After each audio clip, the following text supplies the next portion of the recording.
The rugged mountains of Montana cast long shadows over the mining town of Silverbrook, a place where men dug silver from the earth and expectations ran as deep as the ore veins.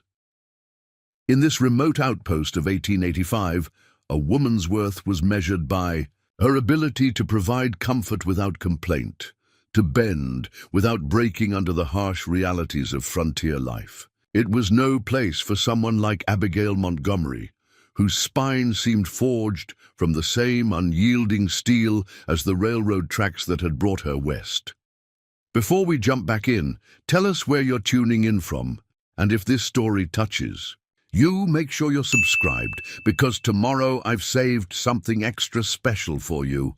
The stagecoach lurched to a halt in Silverbrook's dusty main street, the horses' labored breathing forming small clouds in the crisp autumn air. Abigail Montgomery gripped her valise with gloved hands, waiting for the other passengers to descend before making her own careful exit. Her traveling suit of deep burgundy, though simple in design, was immaculately tailored to her tall frame, the high collar and sensible cut speaking of practicality rather than fashion. "End of the line, ma'am," the driver announced, offering a weathered hand to assist her down. Abigail accepted with a nod, her keen grey eyes immediately taking in the details of her new surroundings. Silverbrook was smaller than she'd imagined from the newspaper advertisements. A single main street lined with false-fronted buildings, the silver mine looming on the hillside like a sentinel watching over its domain. Men in work clothes moved purposefully between the assayer's office and the saloon. Women in practical dresses hurried along wooden sidewalks with baskets of supplies. Children darted between wagons, their laughter a counterpoint to the constant clang of metal from the blacksmith's shop. The town hummed with industry and purpose. "Must be her," a woman's voice carried from the general store porch. "Thomas Parker's mail-order bride. Poor man doesn't know what he's in for," another replied with undisguised amusement. "Look at how she stands, straight as a schoolmarm's ruler. Bet she's got opinions about everything." Third time's not the charm, I reckon. First two took one look at her letters and sent her straight back east. Abigail's jaw tightened almost imperceptibly, but she gave no other indication that she'd heard. She was accustomed to such talk. In Pittsburgh, her father's friends had called her headstrong and difficult, qualities that had become increasingly problematic as she approached 30 without accepting any of the marriage proposals deemed suitable by her family. The ad in the matrimonial news had offered an escape. Silver miner seeks bride. Age 35, established claim. Requires sensible woman for correspondence and potential marriage. Passage paid upon agreement. Thomas Parker's letters had been straightforward and honest. His handwriting was neat, his grammar correct, his expectations reasonable. Or so they had seemed. Abigail had responded with equal candor, detailing her education, her experience managing her father's household after her mother's death, and her practical skills with accounting and correspondence. What she hadn't mentioned was her tendency to speak her mind regardless of consequence, her unshakable belief in women's suffrage, or her habit of questioning authority when it seemed arbitrary or unjust. Those qualities had already cost her 2 potential matches in Montana territory through previous advertisements. "Miss Montgomery?" Abigail turned toward the voice, finding herself face to face with a man in his late 30s, his clothes clean, but worn at the edges. Thomas Parker was of medium height, with broad shoulders and a beard neatly trimmed beneath watchful blue eyes. His face was weathered by outdoor work, but his expression seemed open, if cautious. "Mr. Parker," Abigail confirmed, extending her hand formally. He took it with a brief, firm shake. "Welcome to Silverbrook." "Thank you." She met his gaze directly, neither lowering her eyes demurely as convention might dictate, nor challenging him outright. Thomas studied her face with unmistakable assessment. "You're taller than I expected." "Yes," Abigail replied simply. "I mentioned my height in my third letter." "So you did." His brow furrowed slightly. "Your letters were precise. I believe in clarity of communication, Mr. Parker." "Thomas," he corrected, then glanced at her single trunk being unloaded from the stagecoach. "Is that all your belongings?" "I travel light," Abigail said. "Practicality dictates bringing only what's necessary." Something flickered across Thomas's face. Surprise, perhaps, or recalculation. "My wagon's this way," he said, gesturing to a serviceable buckboard tied near the general store. "We should reach my claim before sunset." As they walked, Abigail felt curious eyes following their progress. Silverbrook was small enough that a newcomer would naturally attract attention, but she sensed something more in their gazes. Speculation, mingled with skepticism. "Your journey was comfortable?" Thomas asked as he lifted her trunk into the wagon with practiced ease. "Comfortable would be an overstatement," Abigail replied honestly. "But it was uneventful, which is preferable." Thomas's mouth twitched, though whether in amusement or irritation was difficult to determine. He helped her onto the wagon seat with proper courtesy, then circled to take his place beside her. "I should tell you," he said as he took up the reins. "My circumstances have changed somewhat since our correspondence began." Abigail's spine stiffened further. "In what way, Mr. Parker?" "My claim is producing well," he began, guiding the horses down the main street toward a dirt road leading into the foothills. "Better than expected, in fact." "That sounds like a positive development." "It is." He paused, his eyes fixed on the road ahead. "But other aspects of my situation have become more complicated." Before Abigail could press for clarification, a woman stepped directly into their path, forcing Thomas to pull the horses to an abrupt halt. She was perhaps 40, dressed in a practical but well-made dress, her manner suggesting both authority and concern. "Thomas Parker, you stop right there," she commanded, approaching the wagon. "Is this her?" "Mrs. Coleman," Thomas acknowledged with resignation. "Yes, this is Miss Abigail Montgomery. Miss Montgomery, this is Judith Coleman, our town's schoolteacher."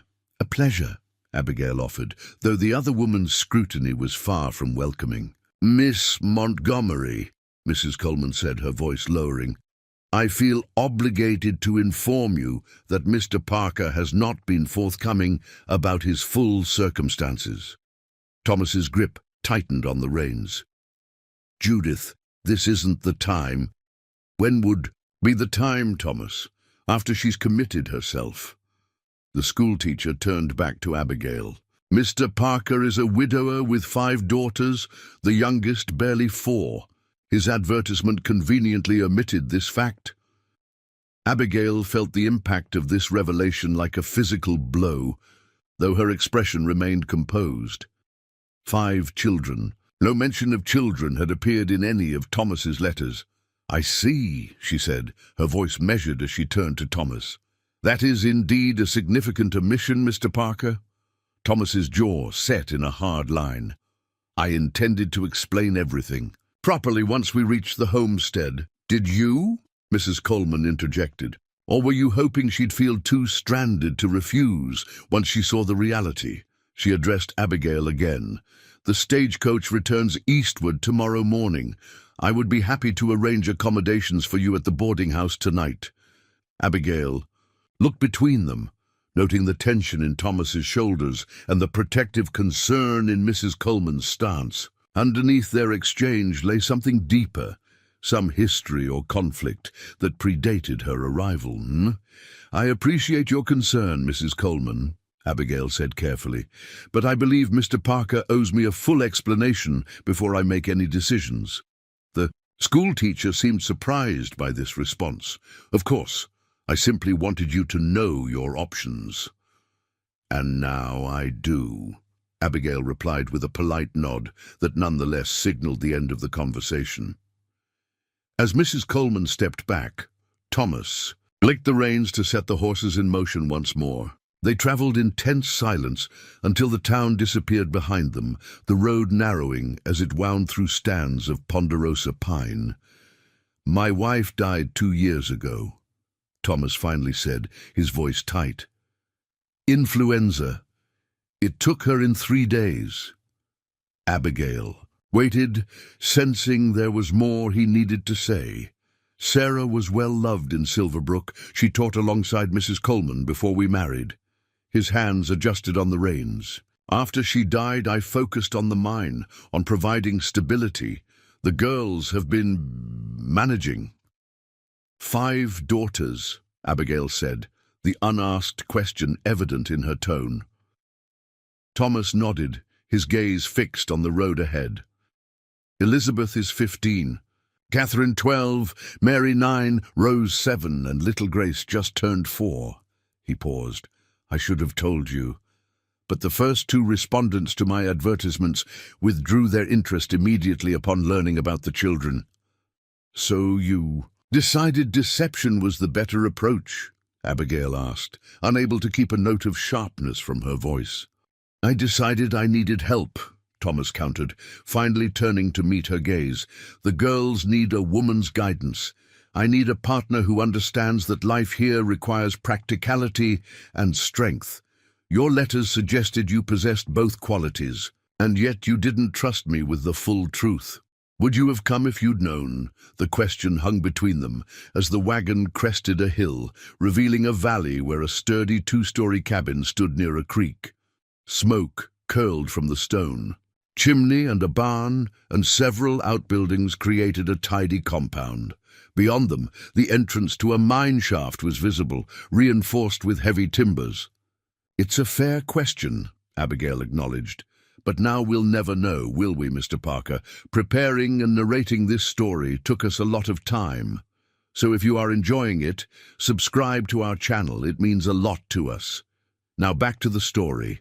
As the wagon approached the homestead, Abigail noticed movement at the cabin's windows, small faces appearing and disappearing like cautious woodland creatures assessing a newcomer. Thomas slowed the horses to a gentle stop in the yard, the late afternoon sun casting long shadows across the well-swept ground. "The girls have been anticipating your arrival," he said, his tone softening slightly. "They've been preparing for days." Before Abigail could respond, the cabin door burst open and 4 girls tumbled out in a flurry of aprons and braided hair, the oldest hanging back with marked reserve. They arranged themselves by height beside the porch steps, their expressions ranging from open curiosity to thinly veiled suspicion. Thomas helped Abigail down from the wagon, then turned to make introductions. "Girls, this is Miss Montgomery. Miss Montgomery, these are my daughters." The oldest stepped forward, her posture mirroring Abigail's own straight-backed stance. "I'm Elizabeth Parker," she said with practiced formality, though her blue eyes, so like her father's, held a challenge. "I've been managing the household since Mother died." "How do you do, Elizabeth?" Abigail replied, meeting the girl's gaze directly. "That's a significant responsibility for someone your age." Elizabeth's chin lifted slightly. Someone had to do it. The second eldest girl stepped forward, her brown hair neatly braided and tied with faded blue ribbons. "I'm Catherine," she said with a small curtsy that seemed both sincere and studied. "I help with the cooking and mending." "I'm Mary," announced the third, unable to contain her energy as she bounced on her toes. "I'm 9, and I can already read chapter books and do sums up to 20. "Very impressive," Abigail acknowledged with a nod that made the girl beam. The second youngest hid partially behind Catherine, peering around her sister's skirts with wide eyes. "That's Rose," Thomas explained. "She's shy with strangers." Abigail noticed the littlest one was missing. "And Grace," a shadow crossed Thomas's face. "She's inside. She hasn't been speaking since her mother passed. Mrs. Coleman says it's not uncommon with trauma, but—" He trailed off, the unfinished sentence conveying his helplessness. in the face of his youngest daughter's silent grief. "I see," Abigail said quietly. Something in her tone must have conveyed genuine understanding, for Elizabeth's defensive posture relaxed incrementally. "I've prepared dinner," the oldest girl announced. "Nothing fancy, just stew and biscuits." "That sounds perfect after a long journey," Abigail replied. "Perhaps I could freshen up first." Thomas nodded, lifting her trunk from the wagon. "Elizabeth, show Miss Montgomery to the guest room while I tend to the horses." The interior of the cabin was surprisingly spacious and meticulously maintained. The main room served as both kitchen and living area, with a large stone fireplace dominating one wall. Handmade curtains framed the windows, and braided rag rugs softened the wooden floors. Everything spoke of care and effort, if not abundance. Elizabeth led Abigail to a small but clean bedroom off the main living area. "This was Mother's sewing room," she explained, her voice carefully neutral. "Father cleared it out for you." A narrow bed with a colorful quilt stood beneath the window. A washstand with pitcher and basin occupied one corner, and a chest of drawers with a small mirror hung above it completed the sparse furnishings. "Thank you, Elizabeth," Abigail said. "You've done an admirable job maintaining your home." The girl hesitated at the doorway. "It's only temporary, you know." "What is? Your stay here?" Elizabeth's words came in a controlled rush. "The others before you didn't last a week. One took one look at us and left on the next stage. The other tried for 3 days before she declared us impossible and fled back to civilization." Abigail regarded the girl steadily. "I'm not easily frightened, Elizabeth. It's not about being frightened," the girl countered. "It's about understanding what you're getting into. Father needs help with the mine accounts and correspondence. We need someone who understands that life here isn't like back east. The women who came before, they wanted to change everything, to make us into something we're not. And what are you exactly?" Elizabeth's chin lifted proudly. "Survivors. Father works from dawn till dusk. I manage the house. Catherine keeps everyone fed and clothed. Mary teaches Rose her letters. We make do, and little Grace?" Abigail asked gently. Something flickered in Elizabeth's composed expression, a crack in her carefully constructed maturity. "Grace needs more than we can give her, but we're managing." "Managing isn't the same as thriving," Abigail observed. "We don't have the luxury of thinking beyond tomorrow, Miss Montgomery." With that parting statement, Elizabeth left, closing the door firmly behind her. Alone, Abigail moved to the small window. The view encompassed the sloping yard, the distant mine entrance, and the mountains beyond. The setting sun painted the landscape in hues of gold and amber, a stark beauty that spoke of both promise and hardship. This was not what she had expected when she answered Thomas Parker's advertisement. She had prepared herself for the challenges of frontier life, for the adjustment to marriage with a stranger, for the demands of helping to run a mining operation. But 5 children, one traumatized into silence, all still grieving their mother, led by a 15-year-old determined to protect them from further change or disappointment. Thomas had been dishonest by omission, a realization that set her teeth on edge. Yet the desperation behind that choice was becoming clearer. These children needed help, whether they recognized it or not. Elizabeth was carrying a burden no child should bear, playing mother when she should still be growing into her own womanhood. Abigail poured water from the pitcher into the basin and washed away the dust of travel, her mind working through her options. The stagecoach would indeed return eastward tomorrow. She could leave, justified in her indignation over Thomas's deception. She had enough money saved for the return journey, and her father, though disappointed, would likely welcome her back. Or she could stay, at least long enough to properly assess the situation. Thomas Parker had been wrong to withhold such critical information, but his need was genuine. These girls deserve better than a parade of would-be stepmothers abandoning them after glimpsing the magnitude of the challenge. The dinner bell interrupted her deliberations. Abigail straightened her collar, smoothed her hair, and took a steadying breath. Whatever decision she made, it would not be based on retreat from difficulty. That had never been her way.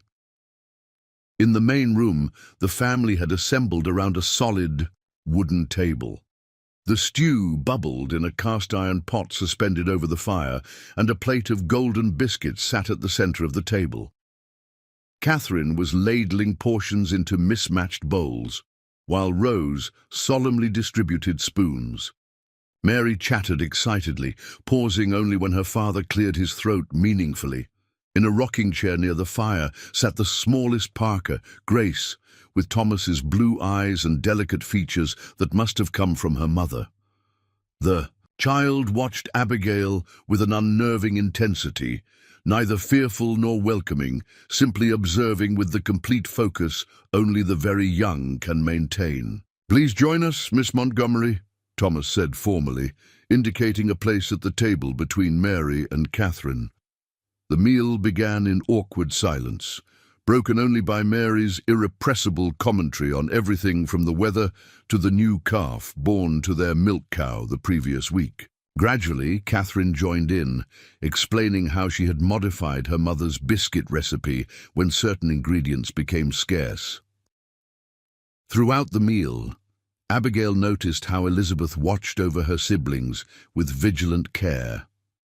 Cutting Rose's meat into smaller pieces without being asked, quietly reminding Mary to use her napkin, ensuring everyone's cup remained filled. The girl performed these tasks automatically, her own meal growing cold as she tended to others' needs. Thomas, too, seemed to be observing Abigail's reactions, gauging her response to the chaotic family dinner. When Grace refused to eat, slipping from her chair to return to the rocking chair, he made no comment, though a muscle in his jaw tightened perceptibly. "The stew is excellent, Catherine," Abigail said as she accepted a second helping. "Did you use rosemary?" The girl brightened visibly. "Yes, ma'am. It grows wild near the creek. Mother showed me where to find it." "Catherine knows all the useful implants," Mary announced proudly. "She even made a poultice when Rose cut her hand on Pa's saw." "Is that so?" Abigail turned to Catherine with genuine interest. "I've always found botany fascinating. Perhaps you could show me your gathering spots." "Sometime." Before Catherine could respond, Elizabeth interjected, "Miss Montgomery may not be staying long enough for that." A tense silence fell over the table. Thomas set down his spoon with deliberate care. "Elizabeth—" "It's a fair observation," Abigail interrupted calmly. "Given Mr. Parker's significant omission regarding your presence, it would be perfectly reasonable for me to depart tomorrow." 5 pairs of eyes fixed on her, 4 around the table and 1 from the rocking chair by the fire. "However," Abigail continued, meeting each gaze in turn, "I did not travel all this way to retreat at the first sign of difficulty. I propose a compromise.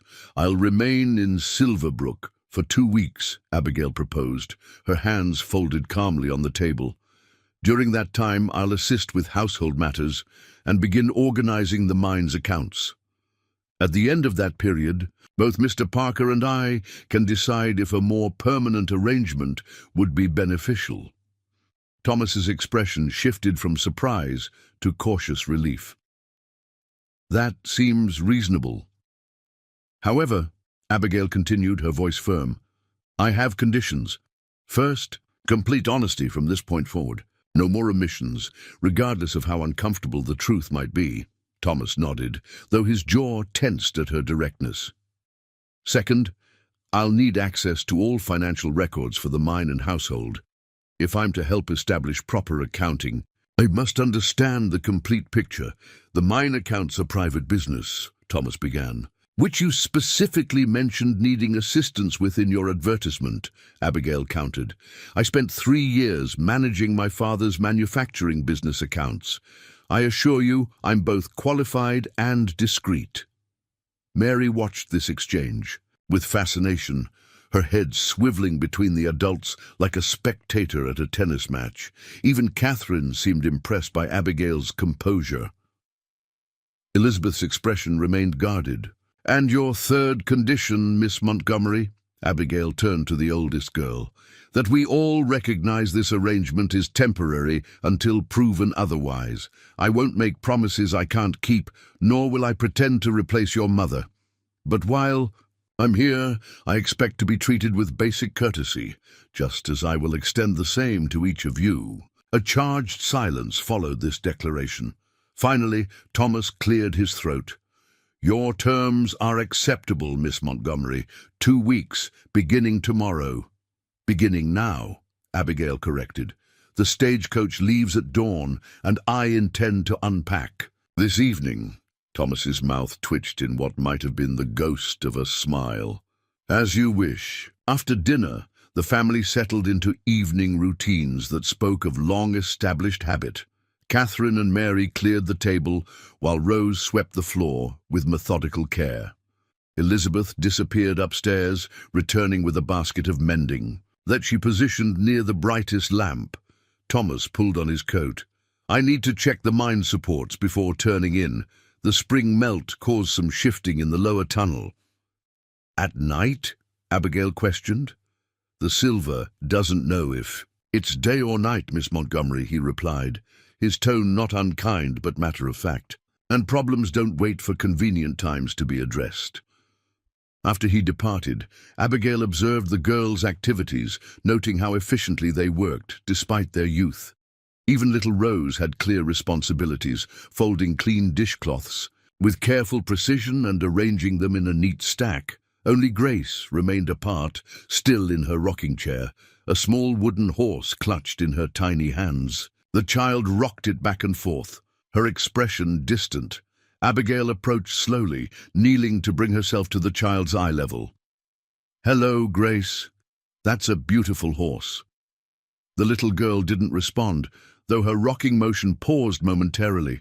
"My father carved animals for me when I was a girl," Abigail continued, keeping her voice gentle. "I had a whole farm of wooden creatures. My favorite was a fox with a very fluffy tail made from rabbit fur." Grace's eyes flickered toward her, then back to the wooden horse. "Did your father make this for you?" A tiny nod, so subtle it was almost imperceptible, but present nonetheless. "He must love you very much." Abigail didn't reach for the child or the toy, simply remaining at her level, allowing Grace to observe her without pressure. From across the room, Elizabeth watched this interaction with unreadable eyes over the shirt she was mending. When Grace unexpectedly extended the wooden horse toward Abigail for inspection, the older girl's needle paused mid-stitch. Abigail accepted the offering with appropriate gravity. "He's very handsome. Does he have a name?" Grace shook her head. "The best horses always need good names," Abigail suggested, returning the toy carefully. "Perhaps you'll think of one." The interaction was brief, but as Abigail rose to continue her exploration of the cabin, she noticed Elizabeth's assessing gaze following her movements. The girl's expression remained guarded, but something had shifted. A fractional softening, perhaps, or at least a willingness to reserve judgment. As the evening progressed, Abigail took mental inventory of the household. The cabin was solidly built and clean, but showed signs of a family focused on survival rather than comfort. Curtains needed mending, chair legs wobbled from loose joints, and the girls' dresses, while clean, bore multiple patches and hems that had been let down repeatedly. However, there were unexpected touches of beauty as well. A collection of pine cones and interesting stones arranged on the mantel, sprigs of dried wildflowers tucked into a cracked vase, hand-drawn pictures tacked to the wall beside the fireplace. Even in hardship, someone, likely Elizabeth, had tried to maintain elements of a proper home. When the time came for the younger girls to prepare for bed, Abigail observed their nightly rituals. Elizabeth supervised with the efficiency of long practice, checking faces and hands for proper washing, hearing prayers, and overseeing the hanging of clothes. "Would you like me to read a bedtime story?" Abigail offered as the three younger girls climbed into the large bed they shared in the loft. Mary bounced excitedly.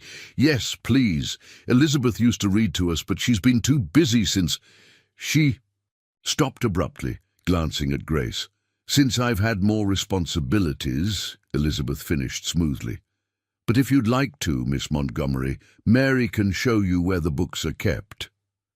The girl led Abigail to a small shelf containing a modest collection of well-worn volumes. Abigail selected The Adventures of Tom Sawyer, noting the dog-eared pages and cracked spine that spoke of frequent readings. As she settled into a chair between the two beds, Catherine and Elizabeth sharing one, the three younger girls in the other, Abigail opened to the first chapter. Her voice, usually so measured in adult company, transformed as she read, taking on different inflections for each character, her face animated in a way it hadn't been during the earlier conversations. Mary and Rose were rapt, their eyes wide with delight at her theatrical reading. Even Catherine smiled, despite her attempts to appear mature. Elizabeth pretended to focus on planning the next day's meals in a small notebook, but Abigail noticed how she tilted her head to listen. Most surprising was Grace. The little girl inched closer as the story progressed, eventually settling at the foot of the bed, her wooden horse clutched to her chest, her blue eyes fixed on Abigail's face as the adventures of Tom and Huck unfolded. When Thomas returned an hour later, covered in rock dust and weariness, he paused in the doorway of the loft, clearly startled by the tableau before him. His daughters grouped around Abigail, listening with uncharacteristic harmony, even little Grace engaged where she had been withdrawn for so long. Abigail concluded the chapter and closed the book. "That's enough adventure for tonight. Tomorrow, we'll discover what happens to Tom in the graveyard." Protests arose from Mary and Rose, but Elizabeth surprised everyone by supporting Abigail. "Miss Montgomery is right. It's well past bedtime, and tomorrow is a school day." As the girls settled under their quilts, Thomas retreated downstairs, his expression thoughtful.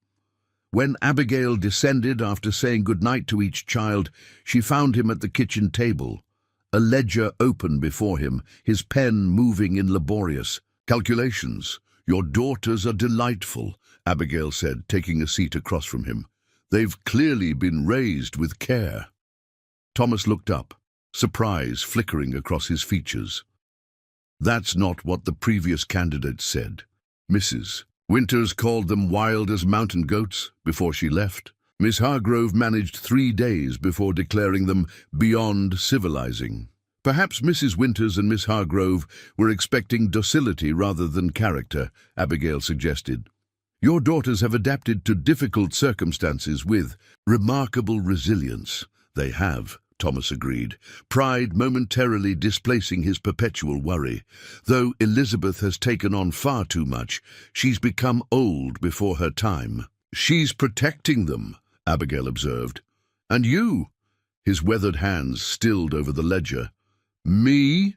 "She believes maintaining her mother's household exactly as it was somehow preserves something essential. That changing anything might mean losing more than they already have." Thomas was silent for a long moment. "Sarah was the heart of this place," he finally said, his voice low. "When she died, it was like all the warmth went out of the house. I could manage the physical needs, food, shelter, clothing, but the rest," he gestured vaguely, "the girls need more than I know how to give them." "Which is why you placed the advertisement." "Yes," he met her gaze directly. "I should have been honest about the children from the start. I thought, if the right person just met them first, saw them as individuals rather than burdens." 5. "Children are not a minor detail to omit, Mr. Parker." "Thomas," he corrected again. "And no, they aren't. But after 2 immediate rejections, I became desperate. Winter is coming. The mine needs my attention if we're to have enough stored to last through the snow months. The girls need proper supervision. He ran a hand through his hair, dislodging more rock dust. I thought surely, once the right woman met them, you were gambling that maternal instinct would overcome rational consideration, Abigail concluded. A faint flush colored his cheeks above his beard. When you put it that way, it sounds manipulative. It was, Abigail stated plainly, and yet here I am agreeing to a 2-week trial. Why? The question seemed to surprise him as much as her. After the deception, after seeing the reality of the situation, why stay even temporarily? Abigail considered this carefully. Because problems don't wait for convenient times to be addressed, she said, echoing his earlier words. And because your daughters deserve better than a string of disappointed candidates passing through their lives like tumbleweeds. Dawn arrived, in Silverbrook, with golden light spilling through the cabin windows. Abigail woke early, already accustomed to rising with the sun from years managing her father's household. She dressed quickly in a practical brown skirt and white shirtwaist, pinning her hair in a simple but neat arrangement. The small mirror above her washstand reflected determination in her grey eyes. She had 2 weeks to assess whether this situation could work, and she intended to make every day count.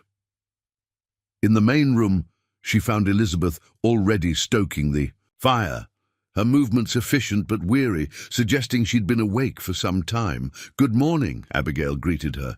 "You're an early riser." "Someone needs to have breakfast ready before Pa leaves for the mine," Elizabeth replied, measuring coffee grounds into the percolator. "He's already gone to check the supports." "What can I do to help?" Elizabeth paused, clearly unaccustomed to such offers from adults. "The biscuits need kneading," she finally said, gesturing toward a bowl of dough covered with a cloth. Abigail rolled up her sleeves and set to work, noting that Elizabeth had already mixed the ingredients. "You make bread every morning?" "3 times a week. We have biscuits on other days. They're quicker." As they worked side by side, Abigail observed how the girl managed the kitchen with practiced skill far beyond her 15 years.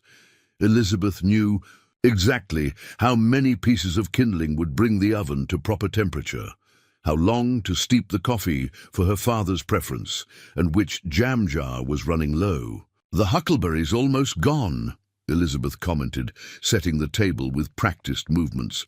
"Catherine and I need to gather more before the first frost." "Perhaps I could join you," Abigail suggested, cutting the dough into neat circles. "I'm quite good at foraging." Elizabeth shot her a skeptical glance, but didn't refuse outright. Progress, Abigail thought. The other girls descended from the loft in various states of wakefulness. Catherine immediately moved to help with breakfast preparations, while Mary herded a sleepy Rose toward the wash basin. Only Grace remained upstairs, apparently still asleep. "Grace has nightmares," Mary explained when she caught Abigail glancing toward the loft. "Elizabeth says she needs extra sleep when the dreams come."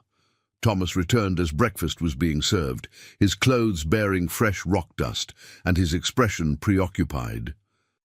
"The North Tunnel needs additional supports," he announced, accepting the cup of coffee Elizabeth poured him.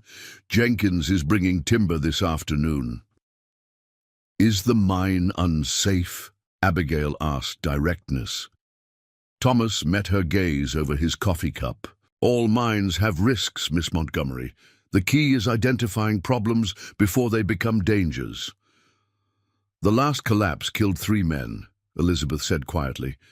"Pa pulled them out himself." Thomas's expression tightened. "That was a different section, a different time. We've taken precautions." He turned to the 3 younger girls. "Hurry with your breakfast.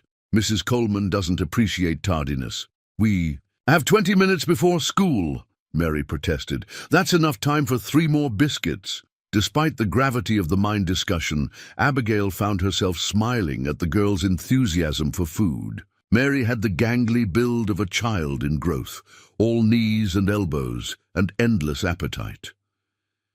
As the girls prepared for school, collecting books and lunch pails, Abigail noticed Grace appearing at the foot of the stairs, her blonde hair tangled from sleep, the wooden horse still clutched in one hand. The child watched the morning bustle with solemn eyes, making no move to join the activity.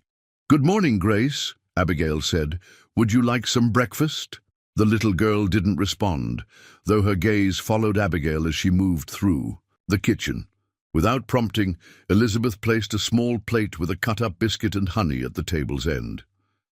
"She'll eat when she's ready," the older girl explained. "Sometimes it takes a while." Thomas finished his breakfast quickly, pushing back from the table with purpose. "I need to meet Jenkins about those supports. Girls, mind Mrs. Coleman, Miss Montgomery." He hesitated, clearly uncertain about her role. "Perhaps Miss Montgomery could accompany us to town," Catherine suggested. "She could meet Mrs. Coleman and see the school." "And the mercantile," Mary added excitedly. "Mr. Wilson got new fabric in last week and ribbons from Denver." Thomas considered this. "If Miss Montgomery wishes to see the town properly, that would be agreeable." "I'd appreciate the opportunity to become better acquainted with Silverbrook," Abigail agreed. "I noticed several supplies we might need." "We don't need anything," Elizabeth interjected quickly. "We have everything necessary." Abigail studied the girl's defensive posture, understanding that discussions of household needs touched on financial concerns Elizabeth considered her domain. "Nevertheless, I'd like to see what's available," she said neutrally. "One can always plan ahead." The walk to town took 20 minutes, following the same dirt road Abigail had traveled the previous day by wagon. The three school-aged girls led the way, with Mary skipping ahead periodically to investigate interesting rocks or plants before racing back to report her discoveries. Rose stayed close to Catherine, occasionally reaching for her elder sisters. And, when the path narrowed, Grace remained at the cabin with Elizabeth, who explained that the youngest wasn't yet required to attend school and often helped with household chores. The explanation sounded rehearsed, suggesting Grace's absence from school might have more to do with her selective mutism than any need for her assistance at home. Silverbrook looked different in the morning light. Miners headed toward the larger company dig sites on the northern slope, storekeepers swept wooden sidewalks, and wagons delivered goods to the mercantile. The town possessed a rugged energy, its inhabitants moving with purpose, despite the remote location. At the schoolhouse, a well-maintained building with a bell tower and freshly painted trim, Mrs. Coleman greeted them on the steps. Her sharp eyes took in Abigail's presence with undisguised surprise. "Miss Montgomery, I didn't expect to see you this morning." "I've agreed to a 2-week arrangement with Mr. Parker," Abigail explained, noting how the teacher's eyebrows rose at this information. "Indeed, how progressive of you both." Mrs. Coleman turned to the girls with a warmer expression. "Inside now, children. We're beginning geography lessons today." As Mary and Rose hurried in, Catherine lingered. "Miss Montgomery will be exploring town this morning," she explained. "Perhaps you could suggest points of interest." The request clearly amused Mrs. Coleman, though she masked it quickly. "Certainly. The mercantile has the widest selection of goods. Harrison's assay office maintains the postal services. The church doubles as our town meeting hall." She paused. "And you might find the Ladies' Aid Society gathering at Mrs. Wilson's home informative. They meet Tuesday mornings to discuss community improvements." "Today is Tuesday," Abigail noted. "So it is." Mrs. Coleman's expression suggested this was no coincidence. Sarah Parker was an active member before her passing. The ladies would be interested to meet her potential successor. The implication was clear. Abigail would be subjected to intense scrutiny by the town's female leadership. Rather than feeling intimidated, Abigail found herself intrigued by The opportunity to learn more about Silverbrook and the Parker family from different perspectives. Thank you for the suggestion. I'll certainly pay my respects. Catherine hurried into the schoolhouse as the bell rang, leaving Abigail and Mrs. Coleman alone on the steps. "I feel obligated to ask, Miss Montgomery," the teacher said in a lower voice. "Are you fully aware of what you're undertaking? Thomas Parker is a good man, but those children present unique challenges." "I'm beginning to understand the situation," Abigail replied, "though I suspect there's context beyond what I've observed so far." Mrs. Coleman's expression softened slightly. "Sarah was my dearest friend. When the influenza took her, it left wounds deeper than most realize. Thomas retreated into his work, Elizabeth into rigid responsibility. The younger ones each responded differently." She sighed. "Grace's silence concerns me most. She was only 2 when Sarah died, too young to process such loss through normal means." "Did Thomas seek help for her?"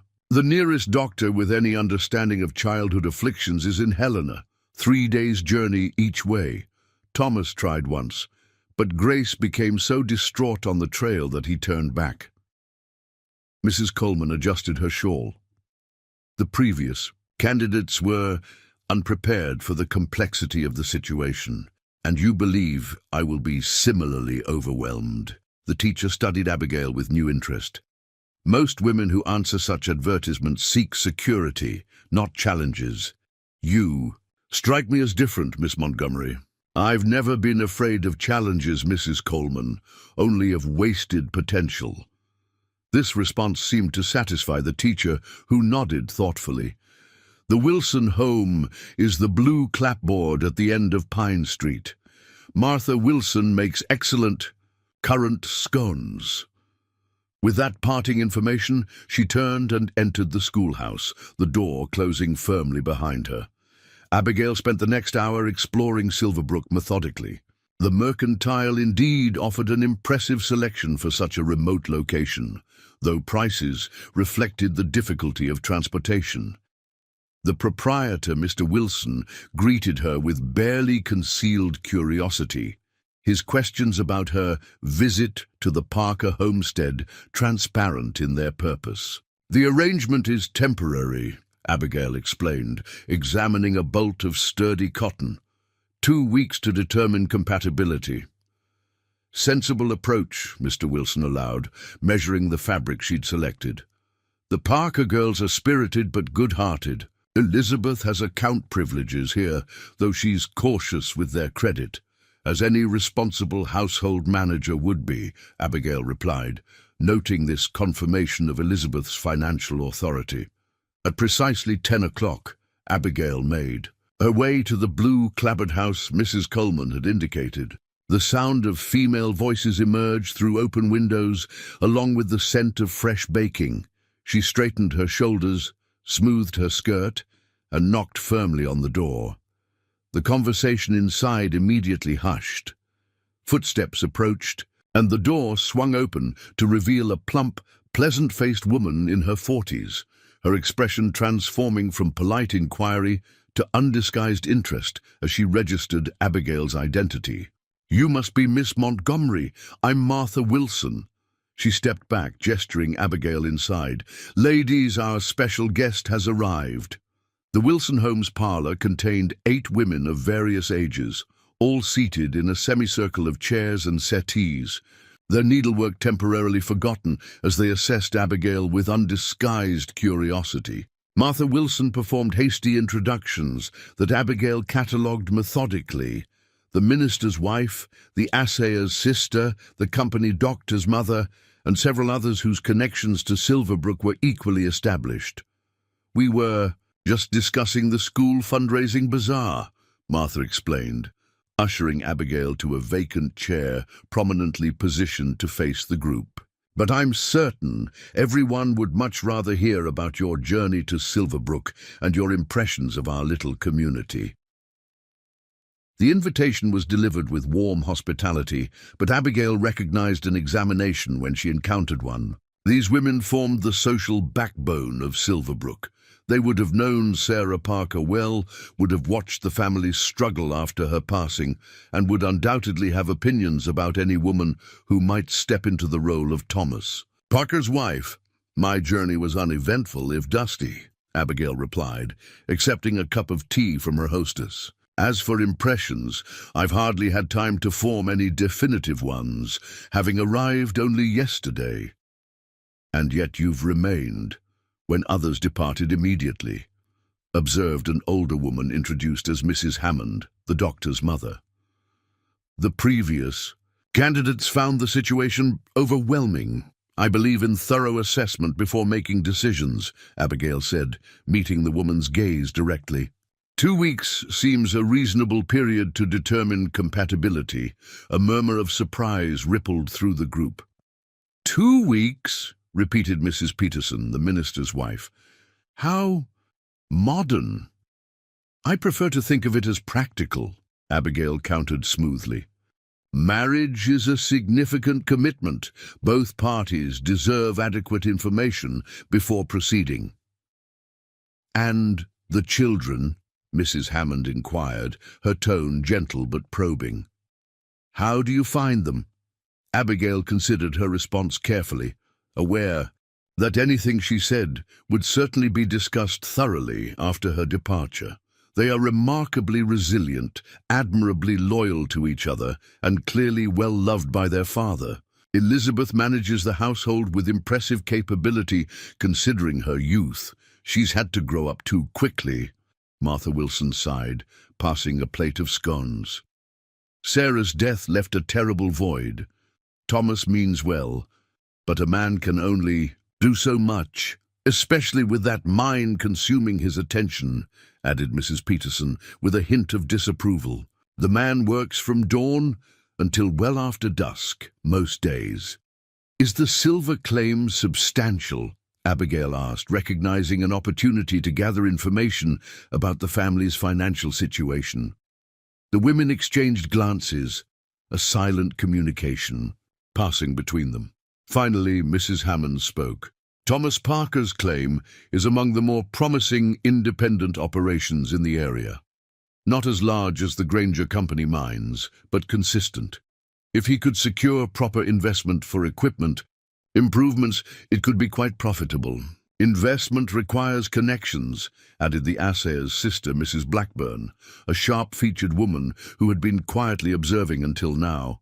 And connections require social participation, which Thomas has avoided since Sarah's passing. Abigail absorbed this information, understanding more about why Thomas had sought a wife through advertisement. He needed not just household help, but also someone who could navigate social waters he had abandoned, potentially securing the connections necessary for his mind's expansion. And little Grace, Martha Wilson said, lowering her voice slightly. Has she spoken yet in your presence? No, Abigail replied honestly, though we've only just met. Such a tragedy, Mrs. Peterson murmured. She was speaking in complete sentences before Sarah fell ill, remarkably verbal for her age. Then, after the funeral, not another word. Dr. Hammond believes it's a form of shock, his mother explained. The child retreated into herself when confronted with a loss she couldn't comprehend. Mrs. Winters tried bribing her with sweets, Martha recalled. Miss Hargrove attempted to force her to speak through withholding privileges. Neither approach proved effective, unsurprisingly. Abigail carefully controlled her expression, though internally she winced at such misguided methods. Children process grief differently than adults, she observed. Patience often accomplishes what pressure cannot. This comment seemed to meet with approval, particularly from Mrs. Hammond, who nodded thoughtfully. You sound experienced in such matters, Miss Montgomery. My mother died when I was 12, Abigail explained. My younger brother stopped speaking. For nearly 6 months afterward, my father consulted specialists who recommended gentle encouragement rather than force. This personal revelation shifted the atmosphere subtly. The women's expressions softened from assessment to tentative acceptance. Martha Wilson refreshed Abigail's tea with a warmer smile than before. "Thomas has tried everything within his power," Mrs. Peterson said, "but a man doesn't have the natural intuition for nurturing that a woman possesses. Those girls need a mother's touch." "They need consistency and security," Abigail corrected gently, "and respect for their existing family structure. No one can replace Sarah Parker, nor should anyone try." The ladies of Silverbrook seemed startled by this perspective, exchanging glances that suggested they found Abigail's viewpoint unexpected, but not necessarily disagreeable. "A pragmatic approach," Mrs. Hammond commented approvingly, "refreshing in its way." As the gathering continued, Abigail found herself fielding questions about her background, education, and family connections. She answered honestly but selectively, emphasizing her experience managing her father's household and business affairs while downplaying the reason she had responded to a mail-order bride advertisement, namely her increasing spinsterhood and reputation for being difficult among Pittsburgh's eligible bachelors. By the time she departed an hour later, Abigail had gained valuable insights into Silverbrook society and the Parker families standing within it. The community clearly cared about Thomas and his daughters, but their concern was tinged with judgment about his retreat from social obligations and his handling of Grace's condition. The ladies had also revealed, perhaps unintentionally, that the family's financial situation was stable but precarious, with the mine's potential constrained by limited investment. Outside, Abigail paused to orient herself, considering her next destination. The morning air had warmed considerably, the October sun bathing the main street in golden light. Miners changed shifts at the larger operations north of town, their voices and laughter carrying across the distance. Miss Montgomery. The call came from a tall, broad-shouldered man hurrying down the street, his clothes marking him as one of the more prosperous merchants rather than a miner. He tipped his hat as he approached, his expression affable but assessing. "James Wilson," he introduced himself. "I own the Mercantile. My wife mentioned you'd be stopping by our home this morning." "Mr. Wilson," Abigail acknowledged. "Your wife was most hospitable. Martha's always had a soft spot for the Parker family," he replied, "as have most of us in Silverbrook. Thomas is well respected despite his social reticence these past years." "So I gather." Wilson studied her with undisguised curiosity. "I understand you've agreed to a 2-week arrangement, most unusual but practical in its way." "News travels quickly in Silverbrook," Abigail observed dryly. The merchant chuckled. "That it does, though in this case Thomas himself mentioned it. When he came by for supplies this morning, he seemed cautiously optimistic." This information surprised Abigail, who had assumed Thomas would be as private about their arrangement as he was about most matters. "Mr. Parker is a difficult man to read." "He wasn't always so," Wilson replied, falling into step beside her as she continued down the street. Before Sarah's passing, Thomas was quite involved in community affairs, served on the town council, organized the Miners' Benevolent Fund, even played fiddle at social gatherings. Abigail tried to reconcile this description with the somber, taciturn man she had met. "Grief changes people," she said simply. "Indeed it does," Wilson agreed. "But life continues, particularly when there are children to consider." He paused. As they reached the corner, "I don't mean to presume, Miss Montgomery, but if you decide to remain in Silverbrook beyond your initial agreement, you should know that Thomas Parker is a better man than recent circumstances might suggest." Before Abigail could respond to this unexpected endorsement, Wilson tipped his hat again. "I should return to my business. Good day, Miss Montgomery." As he walked away, Abigail pondered this interaction. James Wilson had gone out of his way to speak with her. Not to satisfy curiosity, it seemed, but to provide context she might not otherwise receive. His assessment of Thomas Parker carried weight precisely because it wasn't delivered, as part of the women's collective evaluation, but as a personal observation from one who had known Thomas both before and after his loss. Continuing her exploration of Silverbrook, Abigail made note of both the town's resources and its limitations. The assay office doubled as a rudimentary bank, the church maintained a small lending library, and the doctor visited only twice monthly from Helena. Most notable was the complete absence of a school library or educational materials beyond basic primers, a deficiency that might explain Mrs. Coleman's evident frustration. By midday, Abigail had compiled a mental inventory of Silverbrook's assets and needs, with particular attention to resources that might benefit the Parker children. As she headed toward the schoolhouse to meet the girls for their walk home, her mind was already formulating plans for the coming days, practical initiatives that would demonstrate her value without overstepping the boundaries Elizabeth so fiercely guarded. The schoolhouse bell rang just as she arrived, and children spilled from the building with the universal energy of the recently liberated. Mary spotted her immediately, racing down the steps with characteristic enthusiasm. "Miss Montgomery!" "You came!" she exclaimed, as if Abigail's presence was an unexpected delight rather than their arranged meeting. "Did you see the whole town? Did you meet Mrs. Wilson? Did you try her currant scones? They're famous all the way to Helena." "Yes, to all three questions," Abigail replied, smiling despite herself at the girl's exuberance. "The scones lived up to their reputation." Catherine joined them more sedately, rose close behind. "How did you find the Ladies' Aid Society?" the middle girl asked, her perception impressive for her 12 years. "Informative," Abigail answered diplomatically. "They seem quite involved in community affairs." "They talk a lot," Mary confided, in a stage whisper, sometimes about people who aren't even there to defend themselves. "Mary," Catherine scolded, though her expression suggested she didn't entirely disagree.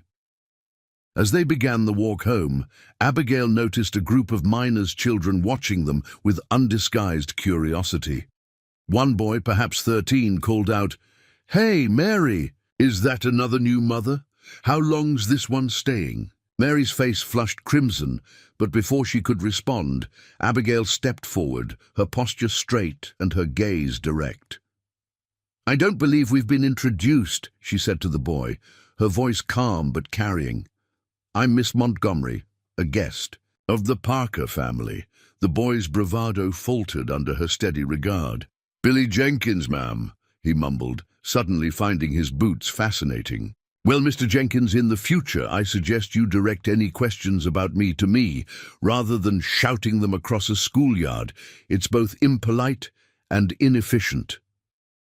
Several of the boy's companions snickered at his discomfort, but fell silent. When Abigail's gaze swept to include them, "That applies to all of you, naturally." Without waiting for a response, she turned back to the Parker girls. "Shall we continue?" As they walked away, Mary looked up at Abigail with something approaching. "Oh, nobody ever stands up to Billy Jenkins. His father supervises the Granger mine. His father's position doesn't entitle him to poor manners," Abigail replied evenly, "nor does it exempt him from the consequences of his choices." Catherine studied Abigail with newfound respect. "Most adults don't consider children's feelings worth defending. I disagree. Children's feelings are often more intense than adults, having not yet been tempered by experience." Abigail adjusted her pace to match Rose's shorter stride. "How was school today? Did you learn anything interesting?" The simple question, delivered with genuine interest, opened a floodgate. Mary launched into a detailed account of their geography. Lesson on the Rocky Mountains, while Catherine described a science experiment involving magnets. Even Rose contributed quietly, explaining how Mrs. Coleman had praised her handwriting sample. By the time they reached the cabin, Abigail had gained a thorough understanding of Silverbrook School's curriculum, teacher dynamics, and social hierarchies, all from the perspective of children who observed far more than adults typically credited. Elizabeth was waiting at the door as they approached, her posture tense and her expression concerned.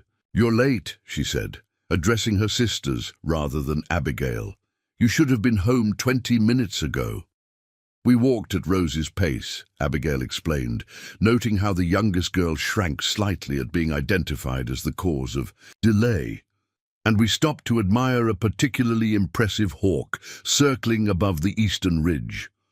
"It was enormous," Mary added enthusiastically. "Miss Montgomery said it might be a red-tailed hawk hunting for field mice." Elizabeth's gaze shifted to Abigail, her disapproval evident. "There are chores waiting. The wash needs hanging, kindling needs splitting, and I've barely started dinner preparations." "Then it's fortunate you have additional help today," Abigail replied calmly.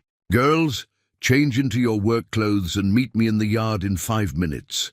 We'll divide the tasks to finish them more efficiently." The 3 younger girls hurried inside, but Elizabeth remained in the doorway, her stance protective of her domain. "We have a system that works. We don't need assistance," Abigail finished gently. "Everyone needs assistance occasionally, Elizabeth.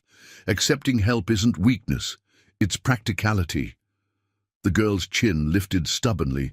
"We've managed for 2 years without interference." "Managed, yes, but at what cost to you?" Abigail's directness seemed to catch Elizabeth off guard. "You've shouldered responsibilities that would challenge women twice your age. There's no shame in sharing that burden." Before Elizabeth could respond, a small figure appeared beside her in the doorway. Grace, still clutching her wooden horse, regarded Abigail with solemn concentration. To everyone's surprise, the child extended her free hand toward Abigail in clear invitation. Elizabeth's expression shifted from defensive to astonished. "She wants to show you something," she translated, her voice hushed with disbelief. Abigail accepted the tiny hand without hesitation. "I would be honored to see whatever Grace wishes to share." The little girl led her past Elizabeth, through the cabin's main room, and toward the back door, which opened onto a small, sheltered garden area. Here, partially protected from Montana's harsh weather by the cabin's rear wall and a stand of pines, grew a variety of plants in neat rows and clusters. "This was Mother's garden," Elizabeth explained, following them outside. "Grace helps me tend it." Grace tugged Abigail toward a section where late-blooming Michaelmas daisies created a patch of purple against the autumn browns. With careful deliberation, the child selected a perfect bloom and offered it to Abigail. "Thank you, Grace," Abigail said, accepting the flower with appropriate solemnity. "It's beautiful." The interaction was brief, but significant. Grace had initiated contact, had chosen to share something precious, had communicated in her own way. Elizabeth watched with an expression Abigail couldn't quite decipher. Hope mingled with uncertainty, perhaps even a touch of fear. "She hasn't invited anyone to the garden since," Elizabeth trailed off, clearing her throat. "Not even Mrs. Coleman." "It's a special place," Abigail observed, careful not to overemphasize the breakthrough. "You've maintained it beautifully." Elizabeth's posture relaxed fractionally. "The soil's not ideal, but the southern exposure helps. We grow herbs for cooking and some medicinal plants. Mother started it the first summer they built the cabin." "The markers are very clear," Abigail noted, gesturing to the small wooden stakes labeled in neat handwriting. "Your work?" "Mother's originally. I copied her writing as exactly as I could when the old ones rotted." Elizabeth's voice carried a subtle pride beneath its practicality. The garden was important to her. She said, "Growing things reminds us that life continues even when we lose those we love." Abigail finished softly. Elizabeth nodded, momentarily unguarded. The garden was the last place Grace spoke. She told Mother the bees were dancing on the sunflowers. 2 days later, Mother was gone. The significance of Grace sharing this space suddenly took on new weight. Abigail looked down at the child, who had returned to examining the flowers with careful hands. "Thank you for showing me your special place, Grace," she said gently. "Perhaps tomorrow you can teach me the plants' names." For a fleeting moment, something flickered in the little girl's eyes. Not quite a smile, but a softening, a hint of connection. Then she returned to her silent contemplation of the garden, the wooden horse still clutched in one hand. The moment of vulnerability passed as quickly as it had appeared. Elizabeth straightened her shoulders, the practical household manager once more. "We should join the others. Those chores won't complete themselves." The remainder of the afternoon unfolded in a flurry of domestic activity. Abigail organized the girls into efficient teams, pairing Mary with Catherine to hang laundry while she helped Rose sort kindling by size. Elizabeth, though initially resistant to interference in her domain, gradually accepted Abigail's assistance with dinner preparations.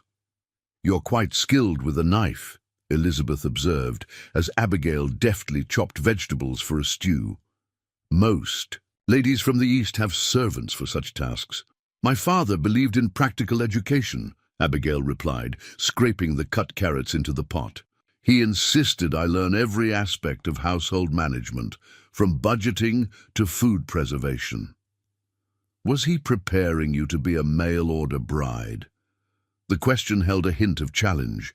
"He was preparing me to be self-sufficient," Abigail corrected, mildly, though I doubt he envisioned this particular application of those skills. Elizabeth added salt to the pot with practiced precision. "Why did you answer father's advertisement? You're educated, capable. Surely you had other options in Pittsburgh." The directness of the question deserved equal honesty. "My prospects in Pittsburgh were limited by my reputation for being outspoken and independent-minded, qualities not universally admired in potential wives." "So you came west where standards are lower?" Elizabeth's tone sharpened. "I came west where different qualities might be valued," Abigail countered. "Frontier life demands practicality over propriety, resilience over refinement. My father's failing health meant our household would soon pass to my cousin's control. I preferred to determine my own future rather than become a dependent relation."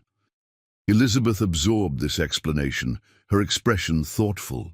"At least you're honest about your motivations, as I expect others to be with me," Abigail replied, the reference to Thomas's omission not lost on the girl. Their conversation was interrupted by Grace tugging at Elizabeth's apron, pointing urgently toward the window. In the distance, two figures approached on horseback, Thomas Parker and another man, both riding at a pace suggesting urgency rather than leisure. "That's Dr. Hammond," Elizabeth identified the second rider, setting aside her wooden spoon immediately. "He only comes when summoned." The girls gathered at the window, their expressions revealing their collective anxiety about unexpected medical visits. Abigail recalled Mrs. Hammond mentioning her son's bi-monthly circuit from Helena. This unscheduled appearance suggested an emergency of some kind. Thomas and the doctor dismounted in the yard, their conversation too distant to overhear, but their grave expressions visible through the window. When they entered the cabin, Thomas's clothes bore fresh rock dust and a concerning rust-colored stain across one sleeve. "Girls, give us the room," he instructed, his tone leaving no space for argument. "Miss Montgomery, your assistance, please." Elizabeth hesitated, clearly torn between obedience and her perceived responsibility. "Is someone hurt? The Jenkins boys?" "Elizabeth," Thomas said more gently, "please take your sisters upstairs for now. I'll explain everything later." As the girls reluctantly retreated to the loft, Thomas turned to Abigail. "Jenkins's youngest boy was caught in a minor collapse this afternoon. His arm's broken, and he has some cuts that need stitching. His mother's delivering their new baby, so he's asked to bring the boy here until Jenkins can collect him." "Of course," Abigail agreed immediately, already moving to clear the kitchen table. "What do you need me to do?" Dr. Hammond, a trim man, in his 40s with intelligent eyes and a neat moustache, nodded approvingly at her practical response. "Boiled water, clean linens, and perhaps some of that stew I smell cooking. The boy's more frightened than seriously injured, but he'll need comfort as well as medical attention." Thomas disappeared outside, returning moments later supporting a boy of about 10, his face streaked with dirt and tears, his right arm cradled awkwardly against his chest. Billy Jenkins followed, helping his younger brother negotiate the doorway, his earlier bravado replaced by evident concern. "Easy now, Jacob," Dr. Hammond directed. As they settled the injured boy on the table Abigail had quickly covered with clean cloths. "Miss Montgomery is going to help me make you more comfortable while your father finishes securing the tunnel." Abigail worked efficiently alongside the doctor, providing supplies as needed and speaking softly to the frightened child as Hammond set and splinted his broken arm. The boy's injuries were painful but not life-threatening. A clean break to the forearm, several lacerations requiring stitches, and considerable bruising across his shoulder and back. Throughout the treatment, Billy Jenkins hovered nearby, his expression cycling between worry for his brother and wary glances toward Abigail. When Jacob whimpered during the stitching, Billy stepped forward instinctively, offering his hand for his brother to squeeze. "You're doing fine, Jakey," the older boy encouraged, his voice gruff with forced confidence. "Pa says Jenkins men don't cry over a little scratch." "It's acceptable to acknowledge pain," Abigail said quietly, holding a cloth to the boy's forehead. "Brave men feel fear and pain. They simply continue despite it." Billy looked startled by this perspective, but didn't argue. As Dr. Hammond finished the final stitches, Abigail brought a cup of broth from the simmering stew, helping Jacob sip it slowly. "The boys can stay here until Jenkins arrives," Thomas told the doctor as they washed their hands in the basin. "Might be several hours, given the work required to secure that section." "I've left laudanum for the pain," Hammond replied. "One drop in water if the discomfort becomes severe, though I expect he'll sleep naturally once the excitement wanes." The doctor prepared to depart, he paused beside Abigail. "You have a steady hand in a crisis, Miss Montgomery. Not everyone remains calm when faced with blood and distress. My father's manufacturing business saw its share of accidents," she explained. "I learned early that hysteria helps no one." Hammond nodded approvingly. "Silverbrook could use more practical thinking like yours." With a pointed glance toward Thomas, he added, "I hope we'll have the opportunity to benefit from it long term." After the doctor's departure, Thomas called the girls down from the loft. They entered cautiously, their expressions shifting from concern to curiosity at the sight of the Jenkins brothers in their kitchen. Elizabeth immediately took charge of serving dinner, setting aside her earlier friction with Abigail in the face of the emergency. "Billy can sit by me," Mary offered eagerly, clearly delighted by the unexpected dinner guests. "Jacob needs to rest," Abigail said, helping the younger boy to the cushioned rocking chair near the fire. "Perhaps you could keep him company while the rest of us eat, Mary? Tell him about that hawk we saw today." The evening unfolded in unexpected harmony, the ordinary tensions suspended by the shared purpose of caring for the injured child. Even Elizabeth worked alongside Abigail without her usual guardedness, efficiently managing the expanded dinner service, while Catherine prepared a pallet for Jacob near the fireplace. As dusk settled over the cabin, Abigail observed Thomas's interaction with the Jenkins boys, his quiet competence in checking Jacob's splint, his matter-of-fact assurances that their father would arrive soon, his lack of condescension when addressing Billy's concerns about the mine's safety. Without fanfare or demonstration, he exhibited the steady confidence of a man accustomed to handling crises. When Jacob finally dozed off, exhausted from pain and excitement, Billy sat awkwardly at the kitchen table, caught between childhood and the premature responsibility thrust upon him by frontier life. Thomas handed him a cup of coffee, treating him with the respect due a fellow worker rather than a schoolboy. "Your quick action likely saved your brother from more serious injury," Thomas told him. "That was good thinking, using your shirt as a tourniquet." Billy's chest swelled slightly at the praise. "Pa taught me what to do if anyone got caught. Said every miner needs to know basic doctoring. Your father's a wise man." Thomas glanced toward the window, where darkness had fully descended. "He'll be along soon, once they've shored up that section properly." As the conversation continued, Abigail helped Elizabeth prepare for the night, setting out extra blankets and ensuring water was available should Jacob wake thirsty. The girls, reluctant to miss any excitement, were finally persuaded to prepare for bed themselves. "Billy Jenkins was nicer tonight," Rose observed as Abigail helped her wash her face at the basin. "He's usually mean at school." "People often show different sides of themselves in different circumstances," Abigail replied, handing her a towel. "Sometimes what looks like meanness is actually fear or uncertainty." Rose considered this with serious contemplation. "Like how Elizabeth acts stern when she's really worried." Abigail hid her smile at the child's perceptiveness. "Exactly like that." From across the room, Elizabeth pretended not to hear, though a faint flush colored her cheeks as she turned down the lamps. Whatever retort she might have delivered was interrupted by a knock at the door. Jenkins had arrived to collect his sons. Frank Jenkins looked nothing like Abigail had imagined. Rather than the gruff, hardened foreman described in town gossip, the man who entered the Parker cabin was soft-spoken and visibly exhausted, his weathered face etched with lines of worry that momentarily eased at the sight of his sons, safe inside. "Thomas," he acknowledged with a nod before his attention fixed entirely on Jacob. "How bad?" "Clean break and some stitches," Thomas replied. "Hammond says he'll heal fully with proper rest."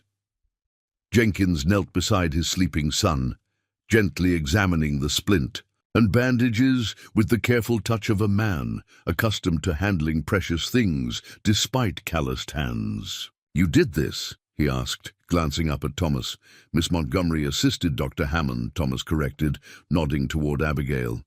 "She kept Jacob calm during the setting." Jenkins turned to regard her properly, surprise evident in his expression. "Miss Montgomery, the mail order—" He stopped himself, glancing at Billy, who was listening intently. "I'm grateful for your help, Ma'am." "Anyone would have done the same," Abigail replied simply. "Not anyone," Jenkins contradicted quietly. "The last lady who stayed with the Parkers fainted at the sight of a cut finger." He carefully gathered his sleeping son into his arms. "Billy, thank Mr. and Miss Parker properly for their hospitality." Billy shuffled his feet, his earlier bravado completely absent. "Thank you, sir." His eyes flicked briefly to Abigail. "And I apologize for my behavior at the schoolyard today, Miss Montgomery. It was improper." Abigail acknowledged his apology with a dignified nod. "Apology accepted, Mr. Jenkins. I trust tomorrow will mark a fresh beginning." Something in her measured response, neither condescending nor overly familiar, seemed to resonate with the boy. He straightened slightly, nodding with newfound seriousness before following his father outside to the waiting wagon. Thomas closed the door behind them, turning to find Elizabeth already organizing the cleanup with her usual efficiency. The evenings. Emergency had disrupted dinner and bedtime routines, but the Parker household was quickly re-establishing its rhythms. "That was well handled," Thomas said quietly to Abigail as they stood slightly apart from the bustling activity. "Both the medical situation and young Billy. You sound surprised." A ghost of a smile touched his mouth beneath his beard. "I am recalibrating my expectations, Miss Montgomery. My previous experience with potential companions did not include medical emergencies or corrections of town bullies. Perhaps your advertisement should have mentioned such possibilities," Abigail suggested, a hint of dry humor in her tone. "Along with 5 daughters and a struggling mine." His expression sobered. I imagine your first day in Silverbrook has provided more information than any advertisement could contain. Abigail considered this. The Ladies' Aid Society was particularly informative. Thomas winced. I can imagine. Martha Wilson means well, but discretion isn't her strongest quality. Actually, I found their perspectives valuable, if somewhat filtered. Through their own preconceptions, Abigail glanced toward the girls, ensuring they were out of earshot. They spoke highly of Sarah, and of you before your withdrawal from community affairs. Thomas's jaw tightened almost imperceptibly. Sarah was the social heart of our family. I lacked both her skill and her inclination for such matters. Yet you recognize their importance for the mind's development. His eyebrows rose slightly. You've been thorough in your investigations. I believe in making informed decisions. Abigail met his gaze directly. If I'm to consider a permanent position here, I need to understand all aspects of the situation, financial as well as familial. For a moment, Thomas seemed caught between offense at her forthrightness and respect for her practical approach. Finally, he nodded. Tomorrow evening, after the girls are asleep, I'll show you the mine accounts. You should know exactly what you'd be committing to or walking away from. This concession, delivered without defensiveness, marked a subtle shift in their dynamic. Thomas was acknowledging her as a potential partner rather than merely a caretaker for his children, someone whose judgment and discretion he might trust with matters beyond the domestic sphere. The next morning brought new routines as Abigail integrated herself into the Parker household's rhythms. She rose early to help Elizabeth with breakfast preparations, careful to support rather than supplant the girl's established authority. When Thomas emerged from his bedroom, he found the kitchen running with surprising harmony, his daughters engaged in their morning chores without the usual friction. I'll be testing the new supports today, he announced, as he accepted a cup of coffee from Elizabeth. Jenkins is bringing the structural timber we discussed. Will it be dangerous? Catherine asked, concern evident in her voice.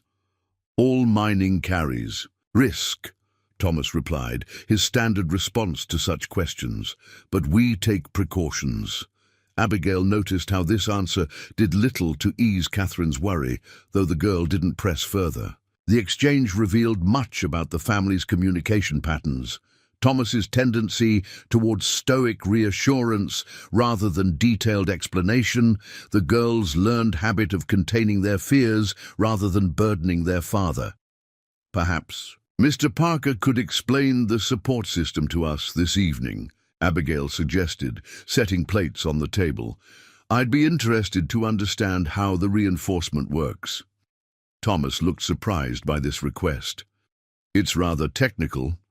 Nevertheless, it might be educational for all of us, Abigail persisted gently. Catherine shows aptitude for structural concepts in her schoolwork, according to Mrs. Coleman, and understanding often diminishes unnecessary worry. Thomas considered this approach, visibly reassessing his assumptions about both Abigail and his daughters. Very well, we can review the mind diagrams after dinner. Catherine's expression brightened noticeably at being acknowledged as capable of understanding such technical matters. Even Elizabeth seemed intrigued by this departure from their father's usual reticence about mining operations. The morning progressed with increasing comfort as Abigail established her place within the household. She accompanied the school-aged girls to Silverbrook, using the walk to learn more about their individual interests and concerns. Mary chattered about her fascination with geography and distant places she hoped to visit someday. Catherine revealed a surprisingly sophisticated understanding of botany, describing her experiments with plant propagation behind the schoolhouse. Rose remained quiet until Abigail specifically asked about her favorite subjects. Drawing, the 7-year-old admitted shyly. Mrs. Coleman lets me use colored chalk sometimes when I finish my other work. Perhaps we could look for drawing materials at Mr. Wilson's store, Abigail suggested. Every artist needs proper tools. Rose's eyes widened at being called an artist. Really? But Elizabeth says we can't spend money on things that aren't necessary. Some necessities aren't physical, Abigail replied thoughtfully. The mind and spirit need nourishment as well as the body. At the schoolhouse, Mrs. Coleman greeted them with evident surprise at Abigail's continued presence. "Day 2, she observed, her tone suggesting she'd expected Abigail to have departed on the morning stage. "How are you finding life in the Parker household, Miss Montgomery?" "Educational," Abigail replied with a small smile. "And surprisingly eventful. Yes, I heard about young Jacob Jenkins' accident. The mine claims another victim, though thankfully not a fatal one this time." The teacher's expression conveyed her opinion of mining dangers quite clearly. Jenkins's shaft wasn't properly supported. Mary offered importantly. "Father says the company mines cut corners on timber to save costs." Mrs. Coleman cast a sharp glance at the girl. "That's not a topic for children to discuss, Mary." "Why not?" Abigail asked mildly. "The realities of mining affect these children's lives directly. Pretending dangers don't exist doesn't protect them from consequences." The teacher studied Abigail with renewed interest. "You have unconventional views on children's education, Miss Montgomery." "I believe knowledge appropriately presented builds resilience rather than fear," Abigail clarified. "These girls are remarkably capable when treated as thinking individuals rather than delicate decorations." A slow smile spread across Mrs. Coleman's face. "I've been saying exactly that for years, to deaf ears mostly. Perhaps you'll prove a valuable addition to our community after all." This endorsement, though qualified, represented significant progress. As Abigail left the girls in Mrs. Coleman's capable hands, she felt a growing conviction that Silverbrook held greater potential than she'd initially assessed. Not just as a place of last resort for a stubborn spinster, but as a community where her particular strengths might be genuinely valued. Returning to the Parker cabin, Abigail found Elizabeth and Grace engaged in laundry preparations, heating water in large cauldrons over the outdoor fire pit. The October morning had warmed enough to make outdoor work pleasant, though the distant mountains wore fresh snow caps that hinted at winter's approach. "You returned," Elizabeth observed, stirring the water with a wooden paddle. "I half expected you to take the eastbound stage after encountering the Ladies' Aid Society." "They were quite welcoming, actually," Abigail replied, rolling up her sleeves to help, "though their curiosity was barely contained.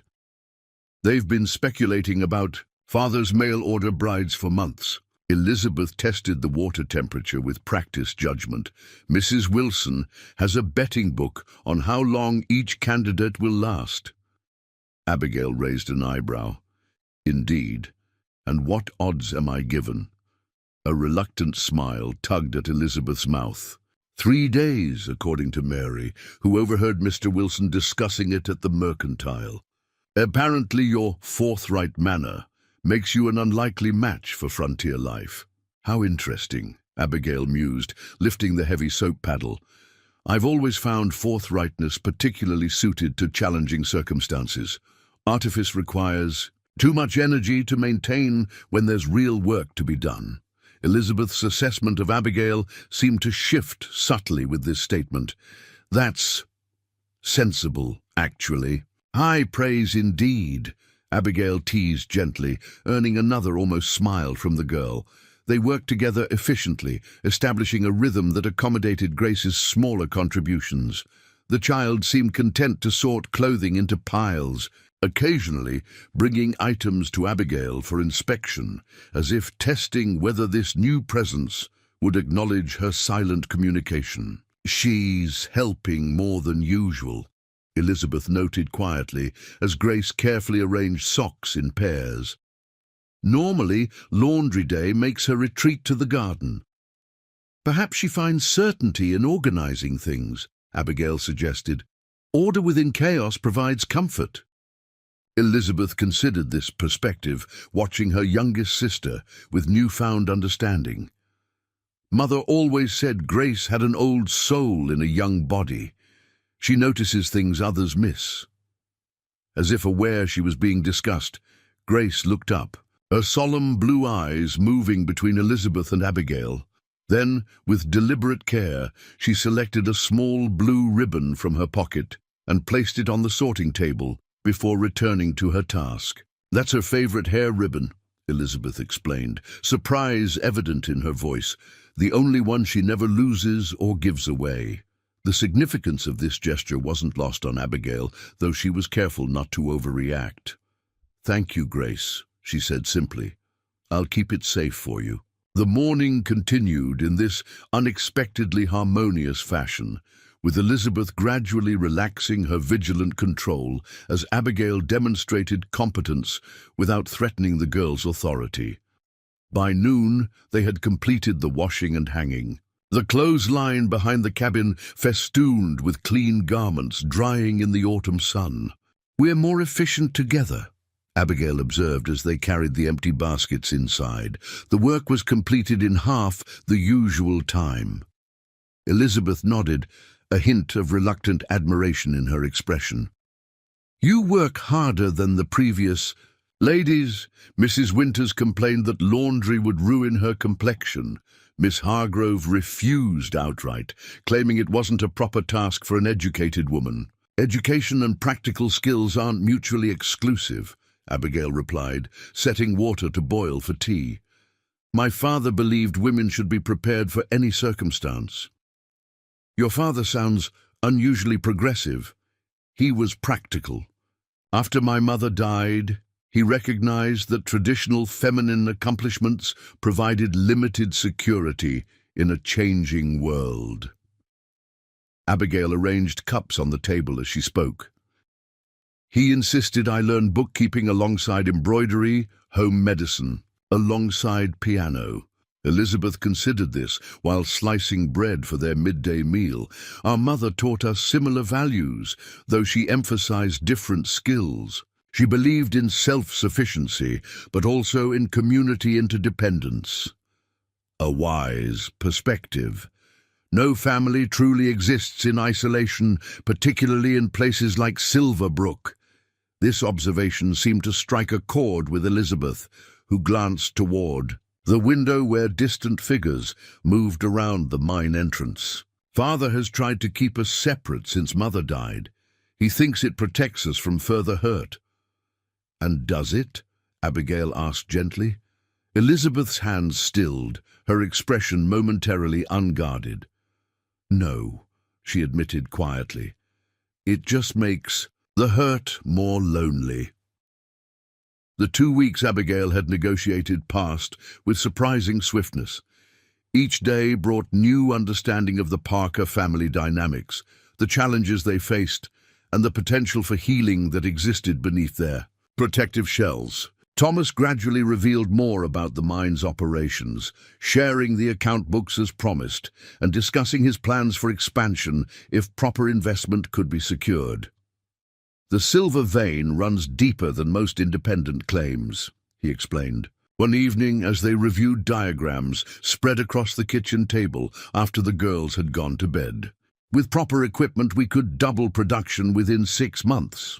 But acquiring that equipment requires capital you don't currently have," Abigail observed, studying the financial records with a practiced eye. Her father's manufacturing business had given her considerable experience with such matters. "Exactly." Thomas ran a hand through his hair, a gesture Abigail had come to recognize as signaling frustration. "The Granger Company offers to buy me out regularly, but at a fraction of the claim's true value." "What about a partnership with other independent miners?" Abigail suggested. "Pooling resources for equipment that benefits multiple operations."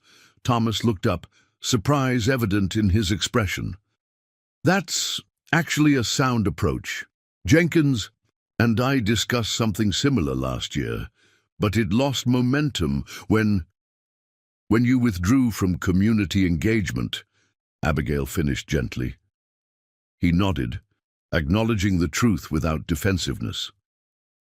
Sarah handled the social aspects of business. I focused on technical operations. Without her, you lost more than a wife, Abigail observed. You lost a business partner. The simple recognition of this often overlooked aspect of his loss seemed to affect Thomas deeply. For a moment, his carefully maintained composure faltered, revealing the grief he typically kept hidden from his daughters. Yes, he said simply. She understood people in ways I never will. This conversation marked a turning point in their relationship. Thomas began consulting Abigail about business matters more frequently, valuing her analytical approach and financial acumen. Together, they developed a proposal for a cooperative, equipment sharing arrangement among Silverbrook's independent miners, a practical compromise between maintaining autonomy and achieving the economies of scale that larger operations enjoyed. With the girls, Abigail established different but equally meaningful connections. Mary thrived under her encouragement, devouring the books Abigail ordered from Helena's larger bookstore. Catherine blossomed when Abigail helped her establish a winter herb garden in the kitchen window, combining practical botany with the girls' natural scientific curiosity. Rose gradually emerged from her shyness, proudly displaying drawings created with the quality chalks Abigail had purchased from Wilson's store. Even Elizabeth's rigid defensiveness softened as she recognized Abigail, had no intention of usurping her position or erasing Sarah's memory. Instead, Abigail consistently acknowledged the girl's capabilities, while gently suggesting ways to share responsibilities that would allow Elizabeth to reclaim some aspects of normal adolescence. Most remarkable was Grace's transformation.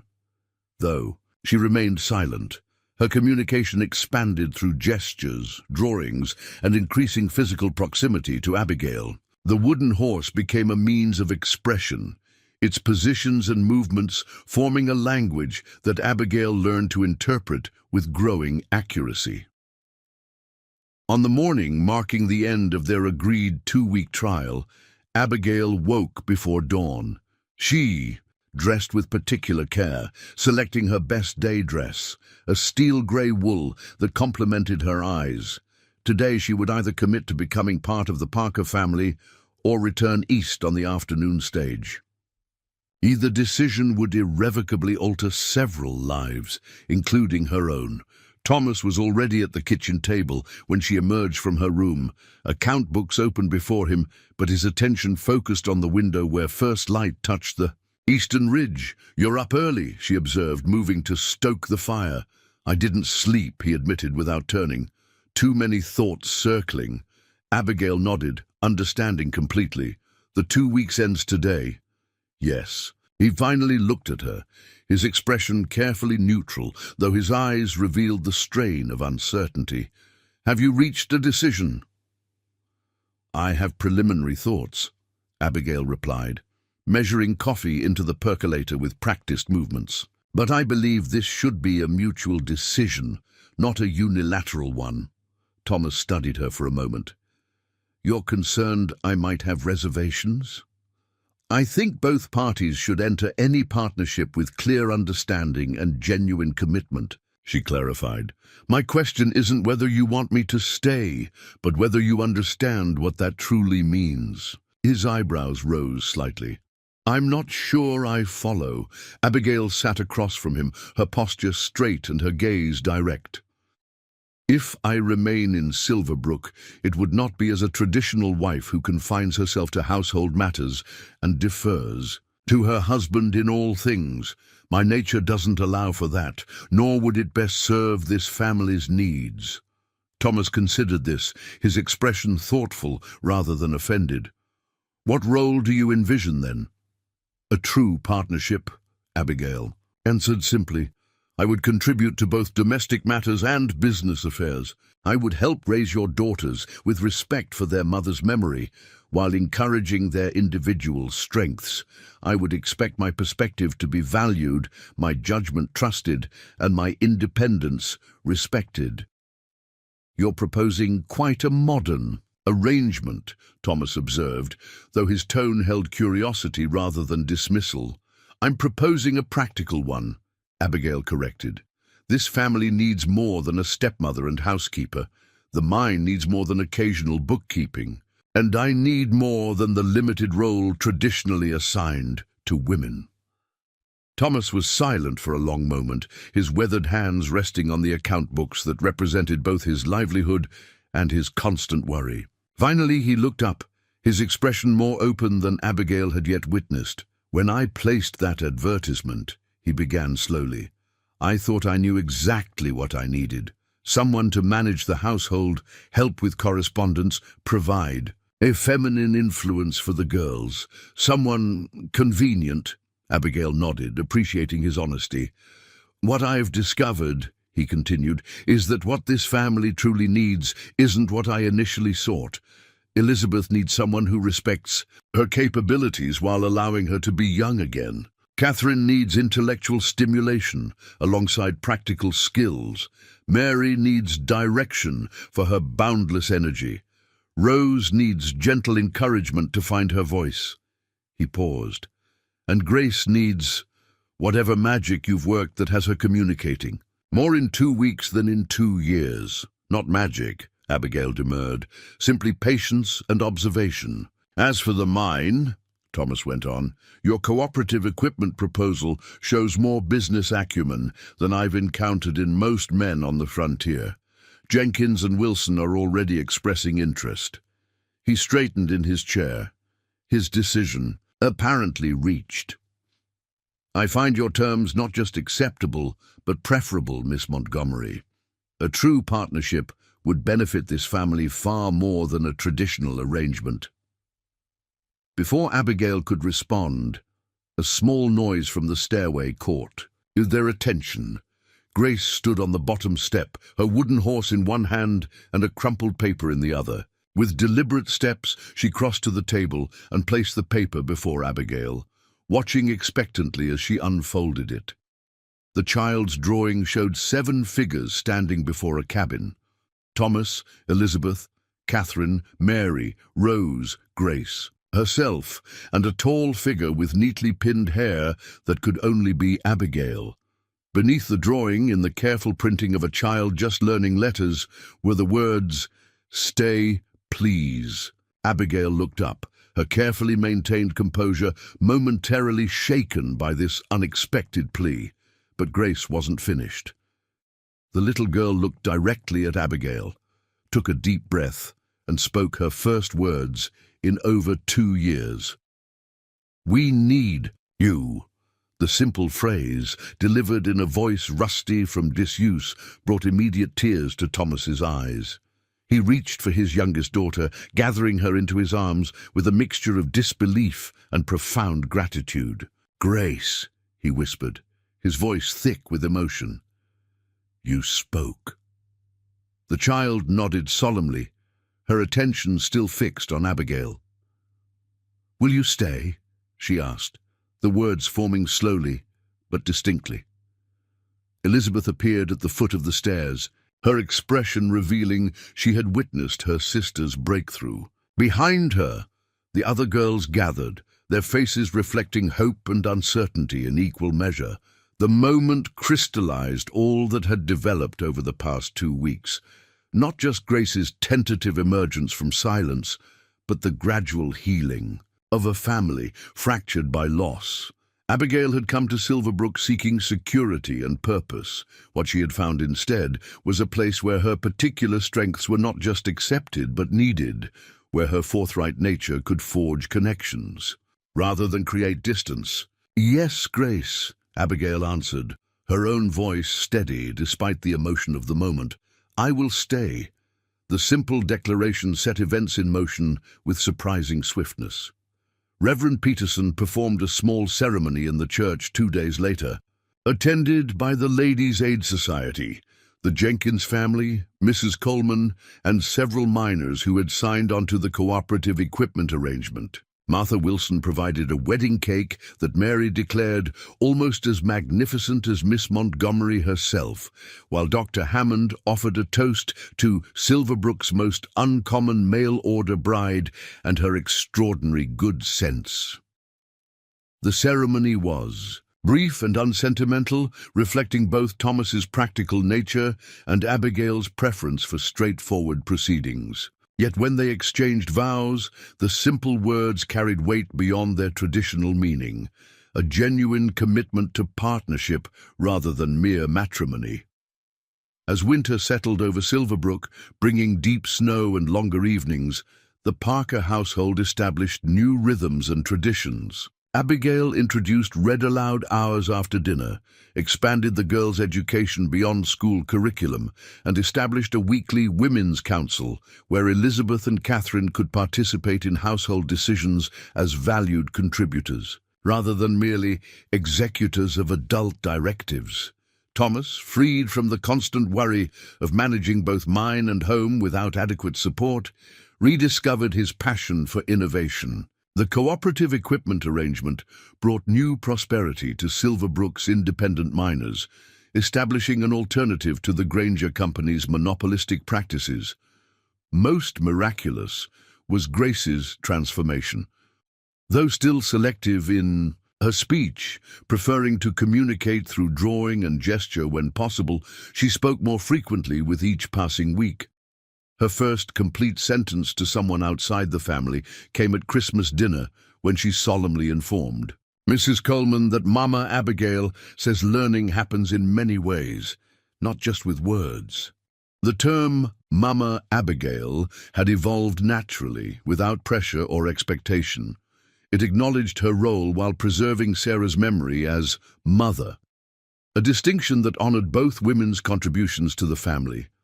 On a crisp February evening, as snow fell softly outside the cabin windows, Abigail sat at Sarah's old writing desk, now relocated to a corner of the main room. She was composing a letter to her father, updating him on the mine's progress and the girls' winter activities, when Thomas joined her, placing a small wooden box beside her paper. "What's this?" she asked, setting down her pen. "Open it," he suggested, his expression containing a hint of the boyish enthusiasm that occasionally emerged now that constant worry no longer dominated his demeanor. Inside the box lay a silver brooch in the shape of a mountain range, the metal gleaming with the distinctive luster of newly processed ore. "The first silver from the new tunnel," Thomas explained. "I asked Wilson to commission it from the Helena silversmith. It seemed fitting that you should have the first fruits of our partnership." Abigail lifted the brooch, admiring its craftsmanship and the symbolism it represented. "It's beautiful," she said simply, pinning it to her collar. "Not traditional jewelry, perhaps," Thomas acknowledged. "But then we've established that tradition isn't always the best measure of value." Abigail smiled at this reference to their unconventional arrangement. "Speaking of non-traditional approaches, Elizabeth has developed an impressive talent for draft correspondence. She composed nearly all of this month's business letters." "I noticed," Thomas replied with evident pride. "Catherine has been asking to visit the assayer's office to learn more about mineral testing. She has a scientific mind." "Like her father," Abigail observed, "and a determination to question established methods, like her stepmother." He sat beside her, his expression growing more serious. "I realize I've never properly thanked you." "For what, specifically?" "For seeing what we needed, rather than what we thought we wanted." Thomas glanced toward the loft where the girls slept peacefully. "When Sarah died, I thought our family's best days were behind us. The best I hoped for was adequate management of what remained." Abigail waited, allowing him to find the words that didn't come easily to his practical nature. "What I didn't understand," he continued finally, "was that healing doesn't mean returning to what was lost. It means building something new that honors the past while embracing the future." He met her gaze directly, You taught us that. Outside, the Montana winter wrapped Silverbrook in pristine white, the mining town quiet under its blanket of snow. Come spring, the cooperative's new equipment would transform the hillside operations, bringing prosperity to families who had struggled for generations against corporate interests and unforgiving terrain. But the most significant transformation had already occurred within the walls of the Parker home, where a woman once deemed too strong-willed had found precisely the family who needed her strength, her perspective, and her unwavering belief that conventional limitations were merely suggestions to be reconsidered in light of greater needs. Answering Thomas Parker's advertisement, Abigail Montgomery had sought security in a world that offered few options to women of independent mind. What she discovered instead was that the very qualities that had limited her prospects in Eastern society, her forthright nature, her analytical mind, her refusal to conform to restrictive expectations, were exactly what allowed her to forge authentic connections on the frontier.